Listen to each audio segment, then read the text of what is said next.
Hello friends, బ్రెడ్తో sweet అనగానే మనకి టక్కున గుర్తొచ్చేది బ్రెడ్ హల్వా లేదా షాహీ తుక్డా.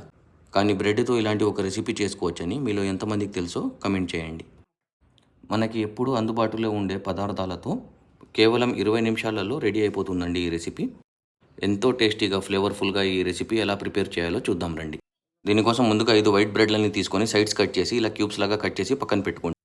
ఇప్పుడు ఒక ప్యాన్లో 2 టేబుల్ స్పూన్ బటర్ యాడ్ చేసుకొని మనం కట్ చేసి పక్కన పెట్టుకున్న బ్రెడ్ క్యూబ్స్ని యాడ్ చేసి రెండు వైపులా తిప్పుతూ గోల్డెన్ బ్రౌన్ కలర్ వచ్చేంత వరకు ఫ్రై చేసుకోవాలి.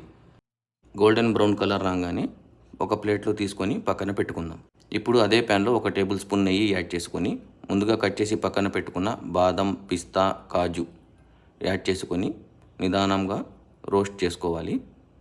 తరువాత ఒక బౌల్లో 2 టేబుల్ స్పూన్ కస్టర్డ్, కొద్దిగా పాలు యాడ్ చేసుకొని బాగా కలిపి స్లర్రీ లాగా ఫామ్ చేసుకొని పక్కన పెట్టుకోవాలండి. ఇప్పుడు ఒక బౌల్ తీసుకొని 1/2 లీటర్ పాలు యాడ్ చేసుకోండి. పాలు వేడెక్కిన తర్వాత దీనికే కొద్దిగా కుంకుమ పువ్వు, ఒక 4 టేబుల్ స్పూన్ మిల్క్ మేడ్ని యాడ్ చేసుకుందాం. మిల్క్ మేడ్ని యాడ్ చేసుకున్న తర్వాత ముందుగా మనం కలిపి పక్కన పెట్టుకున్న కస్టర్డ్ స్లర్రీని యాడ్ చేసుకోండి.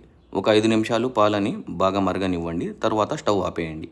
ఇప్పుడు ఒక బౌల్ తీసుకొని ముందుగా మనం ఫ్రై చేసి పక్కన పెట్టుకున్న బ్రెడ్ క్యూబ్స్ని యాడ్ చేసుకోండి. తర్వాత ఇప్పుడు మనం ప్రిపేర్ చేసుకున్న పాలని దీంట్లో వేసుకొని ఒక 1 అవర్ పాటు ఫ్రిడ్జ్లో పెట్టుకుందామండి. ఒక 1 అవర్ తర్వాత మనం ముందుగా రెడీ చేసి పక్కన పెట్టుకున్న డ్రై ఫ్రూట్స్ని పైనుంచి వేసుకొని చల్లగా సర్వ్ చేసుకోండి. అంతే అండి, ఎంతో క్రీమీ అండ్ రిచ్ ఫ్లేవర్తో ఉండే అరేబియన్ బ్రెడ్ డెజర్ట్ రెడీ. ఒక్కసారి ఈ రెసిపీని యాజ్ ఇట్ ఈస్ ప్రిపేర్ చేసి ఎలా వచ్చిందో కమెంట్ చేయండి. ఇలాంటి మరిన్ని రెసిపీల కోసం నా ఛానల్ని లైక్ చేసి సబ్స్క్రైబ్ చేసుకోండి. Thank you for watching.